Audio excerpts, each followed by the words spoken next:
Black women have always been at the forefront of making the American dream something that everybody has access to, because Black communities have traditionally been locked out of the American dream. Black people want to live, work, and play with dignity.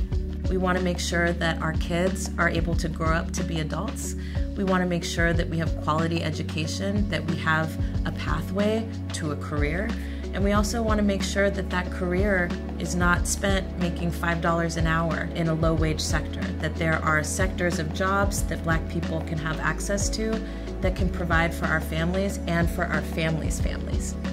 The reason that we started the Black Futures Lab is because we believe that all Black communities deserve to live powerfully.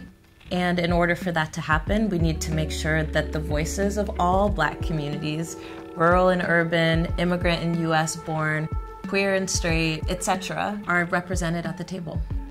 Our goal is really centered around building independent, progressive Black political power, which is a big set of fancy words that basically means we want Black people to make decisions over our own lives, and we want Black people to be able to shape and transform democracy as we know it. The first step that we think is really important in building Black political power is making sure that we understand who Black people are.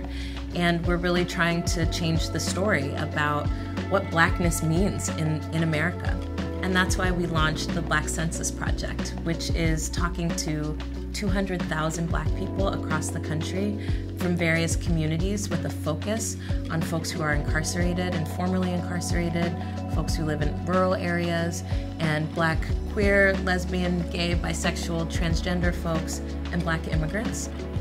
For us, we're focused on organizing Black people, but we know that Black people can't get free just with other Black people, that we also need to be in relationship with other oppressed and marginalized communities who also want to see a different future for themselves.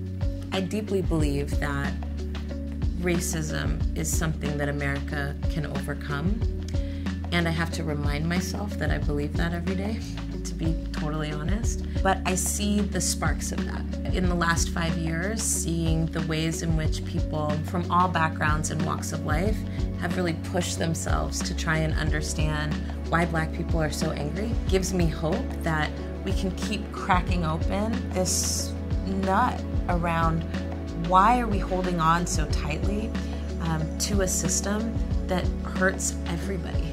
I think that the progressive movement can learn from Black women how it is that we work with likely and unlikely allies to get the things that we want. We have a longer-term political goal that we're trying to accomplish. That means you got to work with everybody who wants to accomplish that goal. And I think Black women also show us and show the progressive movement how to be fabulous while fighting for justice.